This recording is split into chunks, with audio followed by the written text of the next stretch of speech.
there's nothing secret. If I go to my terminal here, because I've done it last night for the Rowthorn machine, apps, Rowthorn, VisIt, parallel Python, there we go.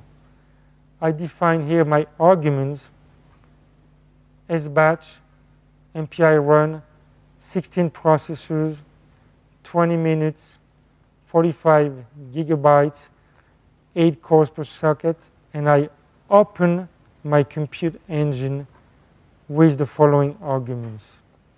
Once I have that, I can do an open database, and instead of using the path name like this, I prefix the path name with the name of the host opened here with the compute engine. All right.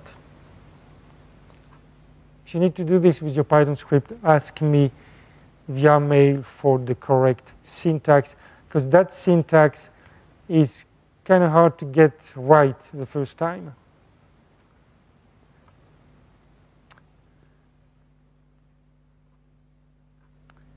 Here's what you should get at the very end.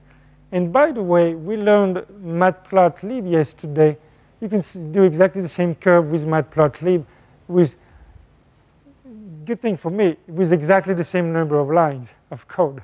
So in Python, if you run this, if you load this table of data, which was 2 columns of data, you load it with numpy. This is my file name.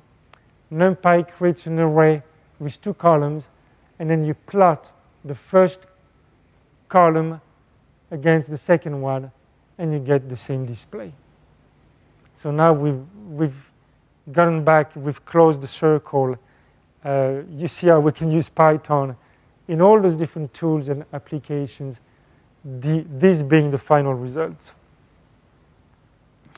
To do the path line, if we have the streamline on the screen, it's just as simple as switching in the graphical user interface between streamline and pathline. However, this will take much longer to compute, because from the time you execute the pathline, it will start loading all the different data series in memory. The pipeline can be animated in this particular fashion here. So here I have the beginning of the flow, then it goes through, it continues, etc. And I guess you can see that the color is changing because I'm coloring with the age of the particles as they travel through the domain. You could animate this. There's a graphical user interface widget for it, where you crop away the streamline like this between 2 bounds. In Python, I do it like this. I get my streamline attributes. I set the display end to a particular time. I set my plot. I save my image. Okay, and that would create my whole movie of path of particle animation.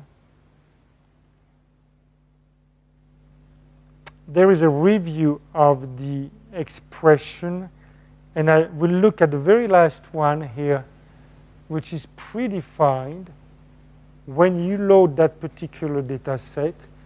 It's the time derivative using connectivity operator of pressure, and it's defined, as you can see, as the current time step minus the time step before it, divided by the time of the mesh for the current time step minus the time of the mesh of the previous time step. it's kind of cryptic, but it's predefined for you, so you can use it as it is. And right here, I have a pointer to the wiki article on cross-mesh evaluation if you need further help.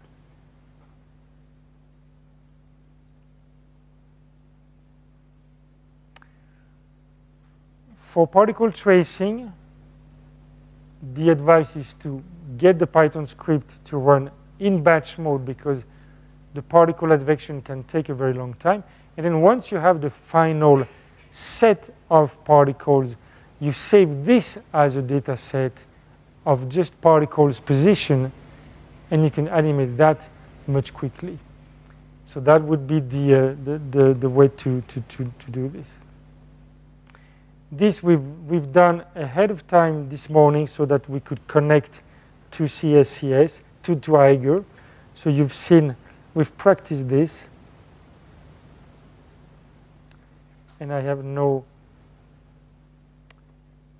other examples to show.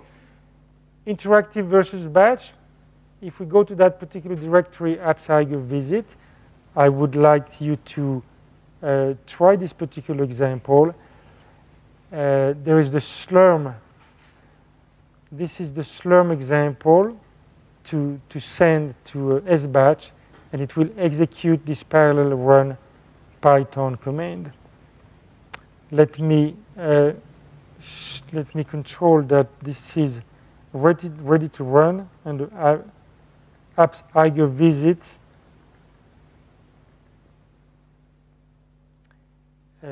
It's ready to run, except for the very last line here.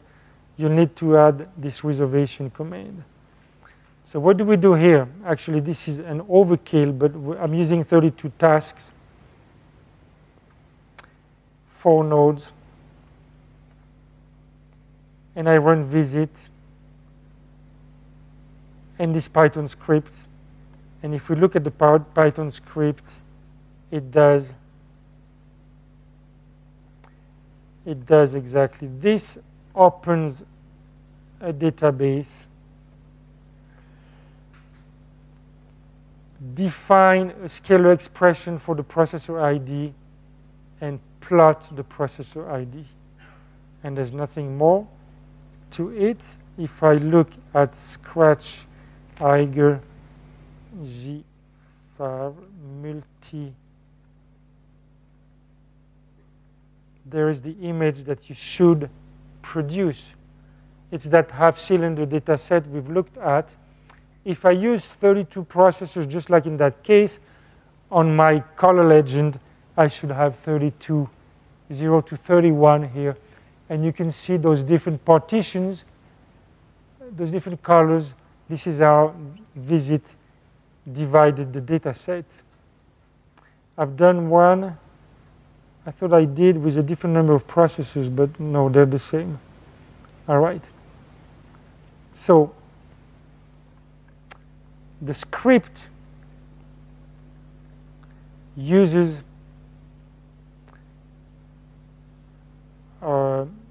here, I don't know why it has been commented out. At CSCS, the environment variable scratch, $scratch, points to your scratch area. So it's equivalent to setting this in my particular case. And I use this base name at the very end of the script to save my image. To save an image, you render the window. You can give it a particular size. You get a save window attribute. Give it a file name, so base name plus whatever you desire here.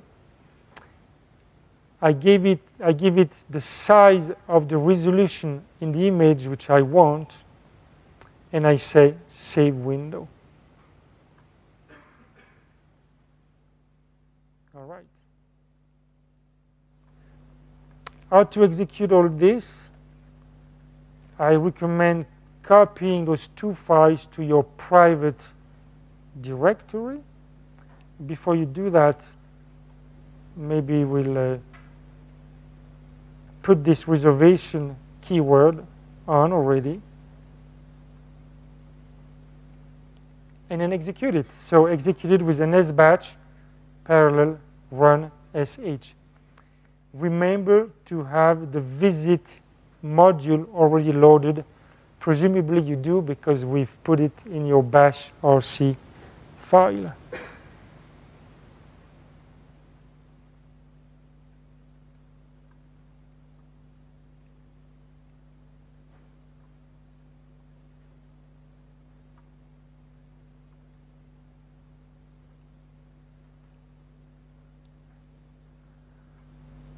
I'll give you a few minutes to try this before I switch to something else.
And as you wait for the batch job to execute, you can watch the video here.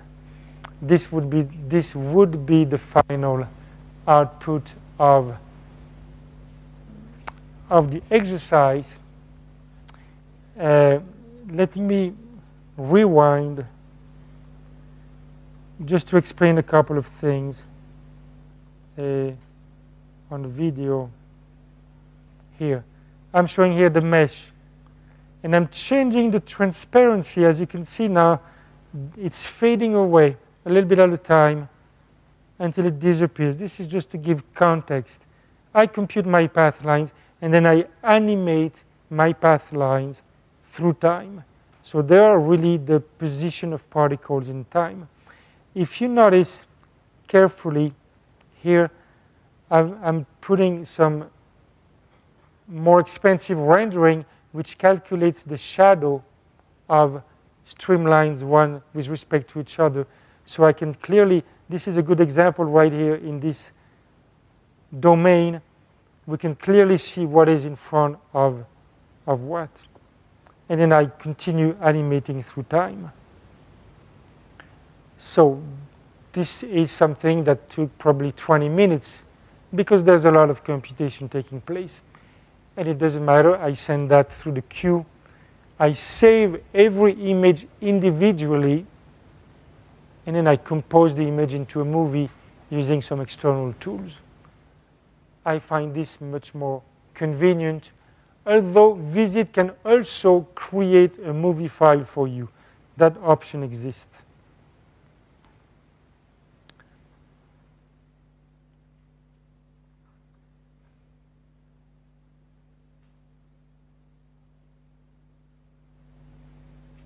So how is it going with submitting this batch job?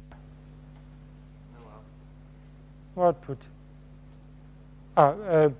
Perhaps for the course ID, I wonder if the $scratch variable is.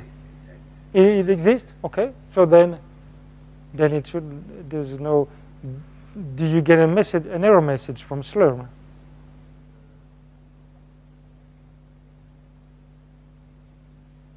If I look again at the example, apps Eiger VisIt. Okay, the error should be going to a file called art2.txt. You should look at the content of this file.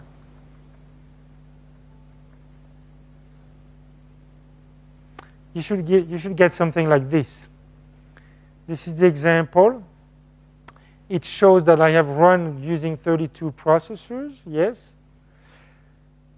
It shows that VisIt found another name, another image file existing, so automatically it updates the file counter. And at the very end, it looks like something that is an error message, but it's simply the batch scheduler telling us the job is finished, we cancel the allocation. So you should be getting a message similar to this.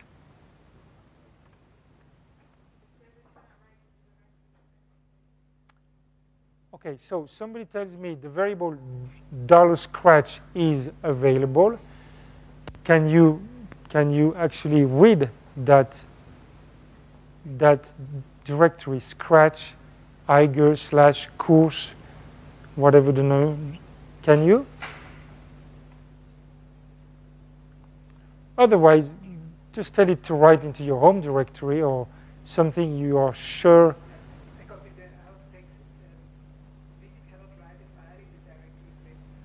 Okay, and what is the directory specified? It doesn't say? Can you, this is not something I've tried with the course ID. Can you touch a file in that directory? Scratch Icicle / course, whatever file name, can you touch it? You can.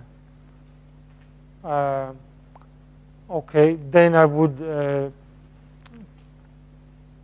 hardwire the name scratch Icicle course. Otherwise, I don't see. Perhaps the evaluation of base name is not correct.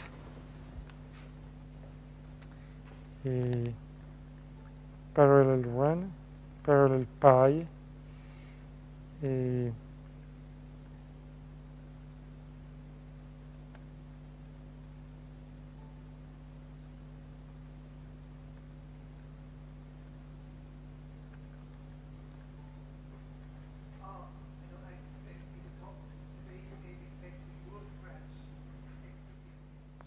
You guys didn't change that, okay.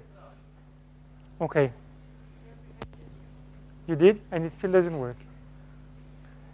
I wonder why I actually hardwired myself the name. It might be that this causes some problem. No, here it's worked just fine. So try writing in your home or somewhere else.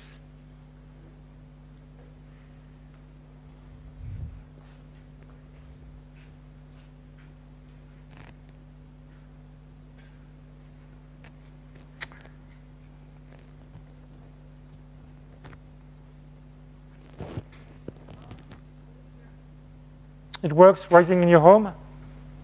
No, or writing? Okay, okay. All right. Okay, good.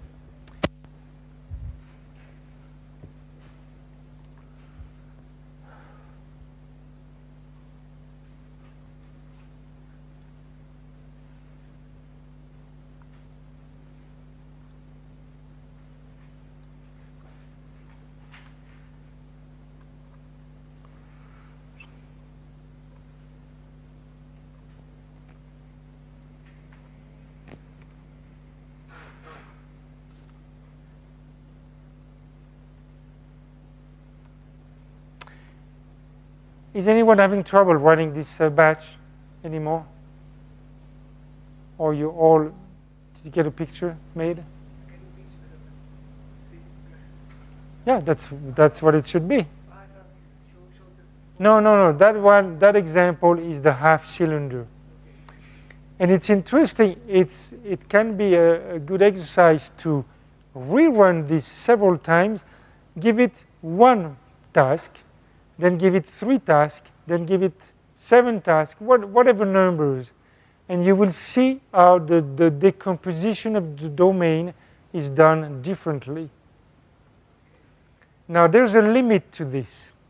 This particular data set, if I recall, has exactly 37 blocks. It's a number like this, 37 or 42. If you give it 64 processors, it's wasteful because the decomposition is done by sub-blocks. So it will go all the way to 37, and then the other processors will have no work to do. Still, the image will be completely correct, but it will be a waste of computing resource. So a good exercise, yeah, is to try it with 1, 3, 7, and that's enough. And by comparing the image, you'll see how the decomposition has been done.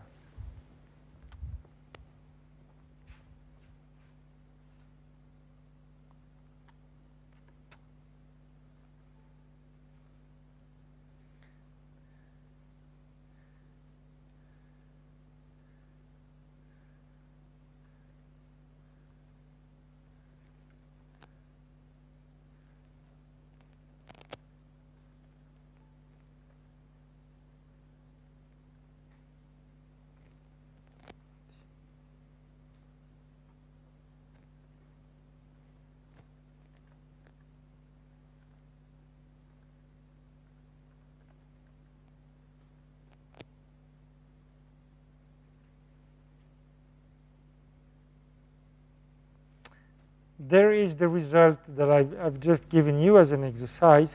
If I use 3 processors, this is how the domain is decomposed. Okay, that looks pretty logic. It goes all in one direction. If instead I use 32 processors, this is how I get, this is what I get as a decomposition.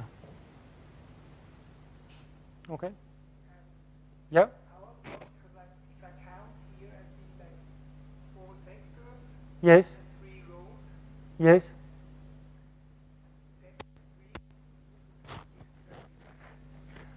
Okay, so that's the number. I was 37 earlier, but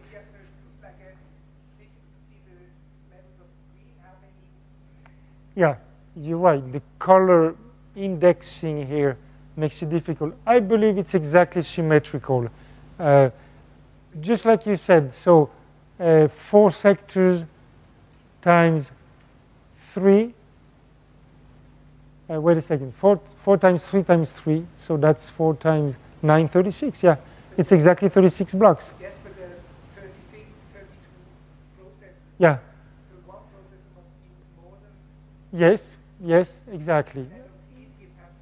No, we don't see it. I could show them to you. Actually, I will do that because it's not difficult at all. I will do that. That's a good question. So VGL run VisIt. Oh dear.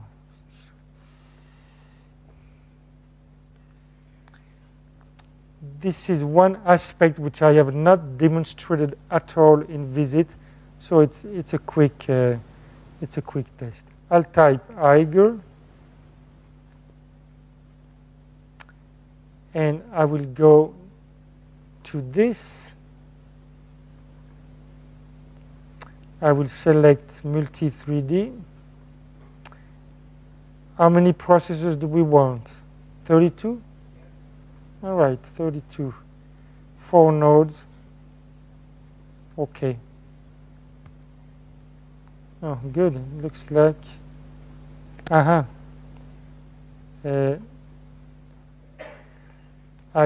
forgot to add the reservation keyword. Icicle, launch profile, parallel, advanced. It's not starting because reservation equals course.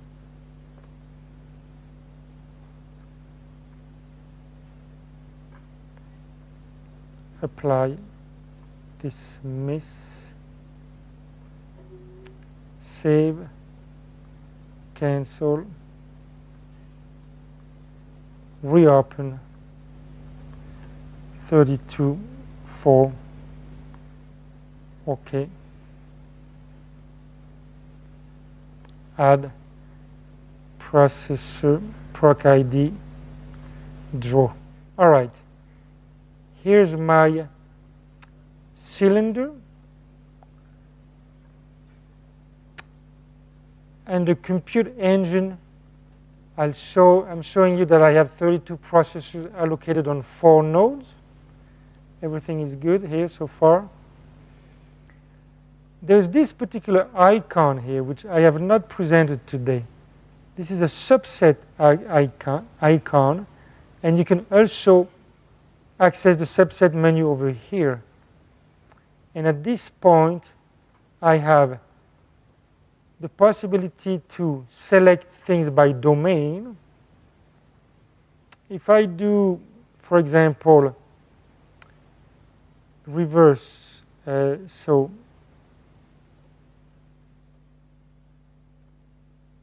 there, this is domain number 6 only. And here's domain number 4 as well. And here's the domain number 2, etc. So we can kind of see how the data is organized. Now, you wanted to see just one particular processor. It's not difficult to do. In that case, we threshold that display by the processor ID. So if I want to show only processor 4, for example, I do this. Apply, dismiss, draw. That's normal. This is not. And let me do it again.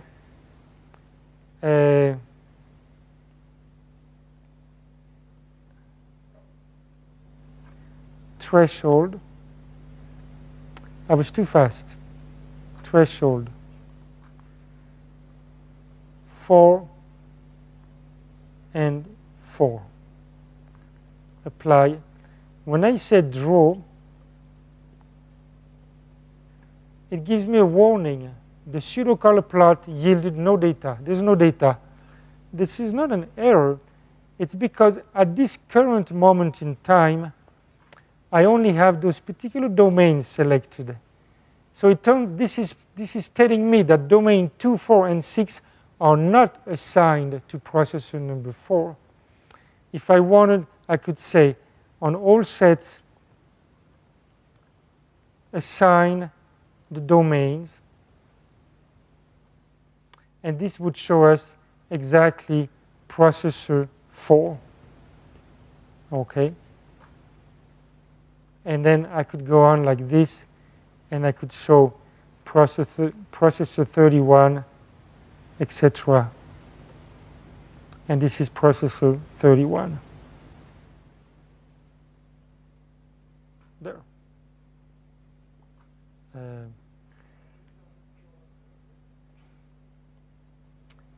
This is a good question. It's because there are ghost faces. The two domains are touching each other. That face is it's called an internal face. So it's not displayed in this particular fashion. Oh, by the way, I had wanted to show you the ghost cells. So let me remove the threshold. This is my domain. And if I add the operator inverse ghost zone, I will show exactly this. Okay? So we have the one cell thick domain on both sides of the processors. This is with 32 processors. If I were to delete completely this, close this, reopen it using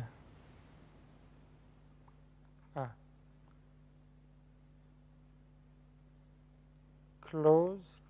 Oh, I need to shut down the compute engines. There we go. Close the engine. OK. Dismiss. Open. I want to open the same data set again using only, let's use only 3 processors like earlier. I add my pseudocode of processor ID, and I do my ghost zones. And there are my ghost zones. So they are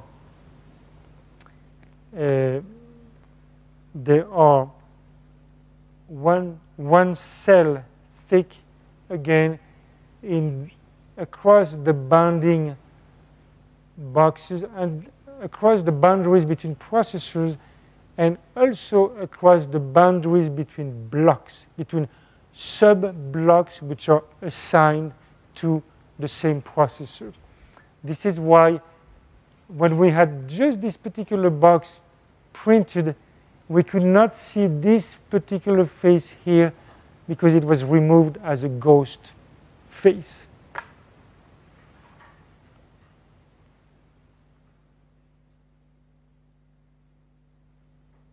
Any more questions here? The blocks, that's defined in the data. Exactly. In this particular example of the silo file, there are 36, let's call them subdomains, defined into the file. And so it is in my interest to assign no more than 36 processors to read this data. I have another data set in the same collection, delete, close, open. The rectilinear 3D. This is a good one for you to experiment with as well when you get home, perhaps, because today we are pushing the limit of time. There. In this case, we have a Cartesian block. I have 3 processors. I divide in one direction. Bam, and I'm done. Ghosts, let's look at them.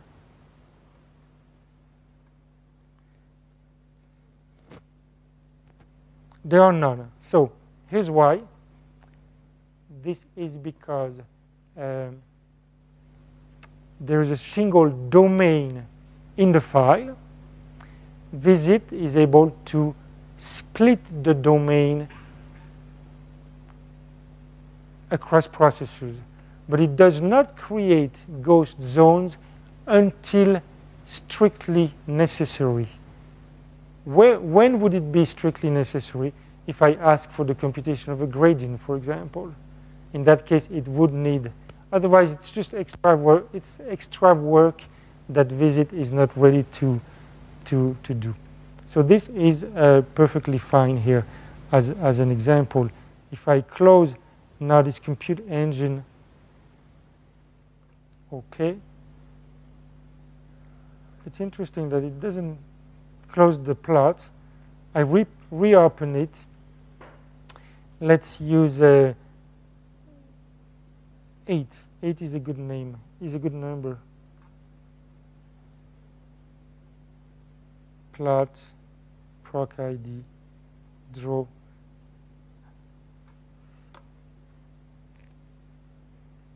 I expected a different coloring, but fine.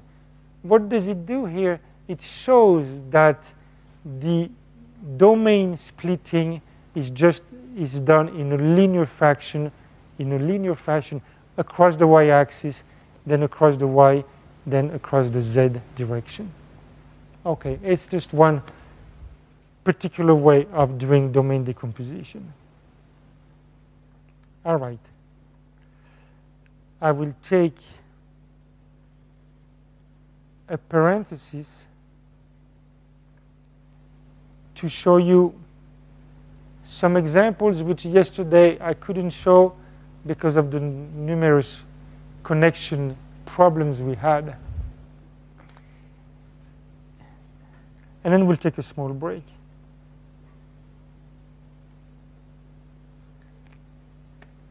Yesterday, I proposed some examples to be run with the VTK toolkit. Those were the examples.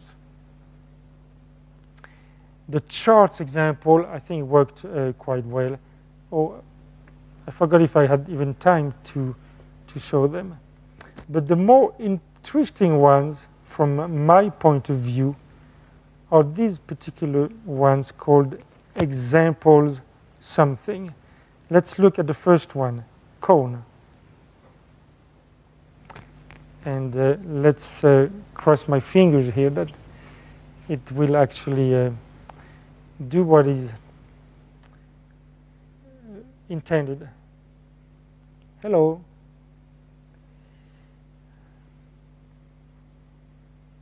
There we go. Forget about grids. It's not fair to the people in the room here not using grids. Here I have some, not arbitrary actually, but I have some hierarchical data, families of objects in a tree fashion. This is a particular display layout that VTK offers me. It looks 2D here, but it's actually a 3D data set. And this is called the cone layout. As you can tell, I've organized centered at the root of my tree a cone-shaped display, and at the leaves of the tree I have the name, whatever my objects are. Now, I forgot if I have two. No, this is a single one. I can make it full screen.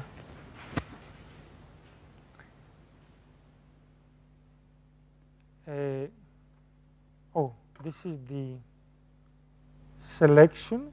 Yeah, so I would like to be able to rotate this in 3D.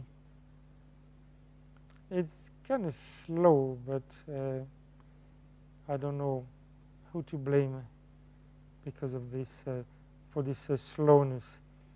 Anyway, I really have a true 3D representation of some hierarchical collection of objects. This turns out to be the class hierarchy of the VTK toolkit itself. VTK is a C++ library, so it's object-oriented. So there is inheritance. There is a hierarchy of objects. This is exactly a visualization of this hierarchy of objects. Now, on this hierarchy, I can actually select particular nodes. I forgot. There we go. It's selected in white. I can select subtrees, and I can do some operations on my data. Let's go to the next example. The next example is cone. This is GeoView. All of you having let's say geographically based data could use this particular example. Here I have a graph again, a graph of related objects. These objects can be associated with a longitude and a latitude on the sphere of the globe. And if I do this, this is what I obtain. I obtain my geographic view here, my Earth, and then my data located on the Earth. And I have over here my particular, this looks like it was copied from Google Earth, this particular browser for orientation. Here I will select a number of nodes. Here they become purple, and I can do further operation on it. This is zooming, etc., and I have rotation of my object. actually, the person responsible for traveling at CSCS, she's booking all the airfares for us and all the travel. She has asked me to visualize the travel of all the staff of CSCS around the globe. And I'm going to do exactly this because I know that especially the director here flies from many times from Zurich to many other places in the world. I can visualize it using exactly this particular framework. All right? Let's go to one more example, which I like very much, and it's called the icicle. What is an icicle in English? It's you know, ice stalactites falling from rooftops, etc. Well, here we have again a visualization of the hierarchy of VTK displayed as a set of icicles. So you can imagine the root object, which is the blue object, and each family of object occupies an area which is proportional to the number of children here. The coloring is also proportional to the number of children, etc. And I can display this at whatever resolution and do some further processing on, oops, I shouldn't have done that, and do further processing on data. This is one way to represent the data. The same data can be represented also in this particular view. You see it's a little bit different here. Exactly, this one looks like the two icicles. And by the way, for one of you here, I see here the Exodus reader, the parallel Exodus reader, right here in the collection of classes of VTK. And I have yet another representation, which is, I thought I had 3 of them in that, let me reload in that demo. I have, hello, I have this one, I have the icicle, and, no, I only have 2, okay. So fine, I quit this, and this must be the last example for which I have 3 different views. Views, it's called. Let's see if it does the job. Yes, it does. Yes, it does. There is yet another type, another way of displaying graph-based data. Here's one way. Here's one way here with the root of the tree at the top, and then branches of that hierarchy. And because VTK uses multiple inheritance, it means that we have children with multiple parents. This is what we see here on this display. We actually see connections echo here. All of those children have connections to other objects in the graph. And I have a third option right here, which becomes even more colorful. I have a multi-layer here of hierarchy at the thickness of this circle, and then I have cross relationship between objects. There. So this is for all the people doing visualization of non-spatially oriented, nothing that is grid-based, but objects in general. All right, I propose a little pause, and then after that I will show you the coupling of simulation with the visualization application. Because from the time you execute the Pathline, it will start loading all the different data series in memory. The pipeline can be animated in this particular fashion here. So here I have the beginning of the flow, then it goes through, it continues, etc. And I guess you can see that the color is changing because I'm coloring with the age of the particles as they travel through the domain.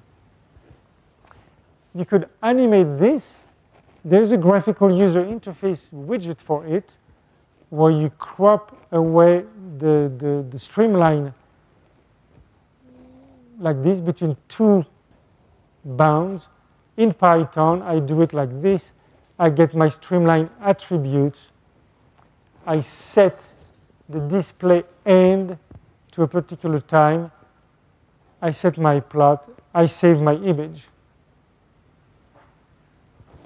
Okay, and that would create my old movie of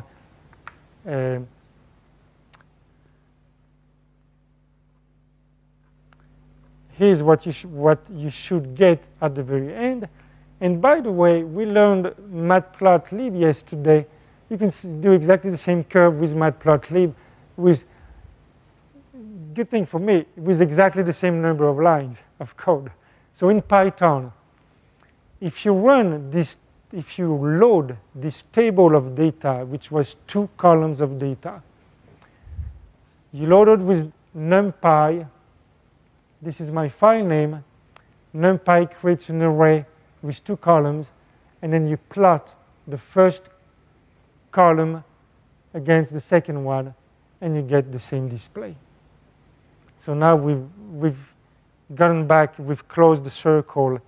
You see how we can use Python in all those different tools and applications, this being the final results.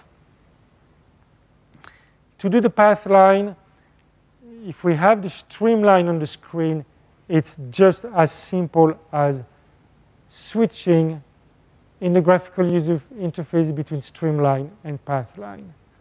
However, this will take much longer to compute. There's nothing secret. If I go to my terminal here, because I've done it last night for the Rowthorn machine, apps, Rowthorn, VisIt, parallel pi, Python, there we go. I define here my arguments, sbatch, MPI run, 16 processors, 20 minutes, 45 gigabytes, 8 cores per socket, and I open my compute engine with the following arguments. Once I have that, I can do an open database, and I, instead of using the path name like this, I prefix the path name with the name of the host opened here with the compute engine. All right. If you need to do this with your Python script, ask me via mail for the correct syntax, because that syntax is kind of hard to get right the first time.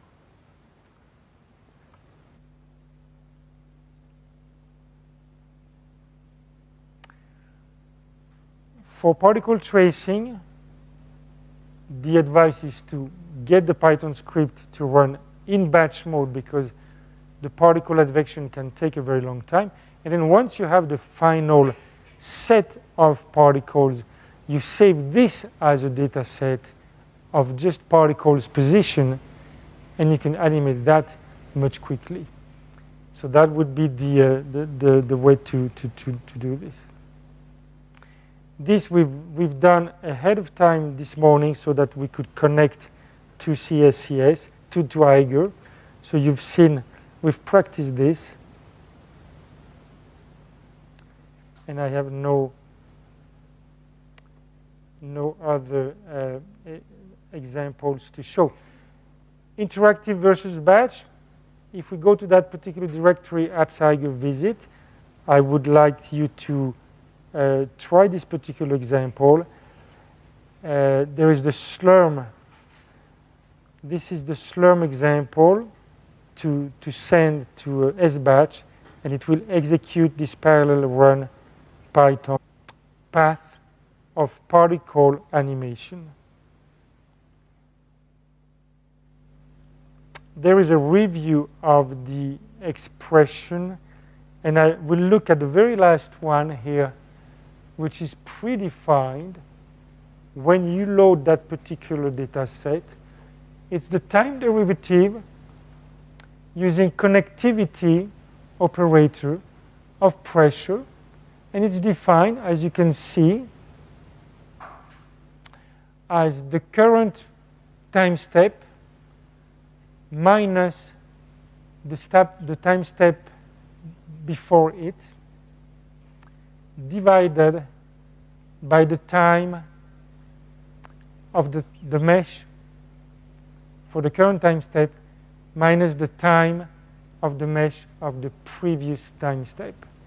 It's kind of cryptic, but it's predefined for you, so you can use it as it is. And right here I have a pointer to the wiki article on cross-mesh evaluation if you need further help.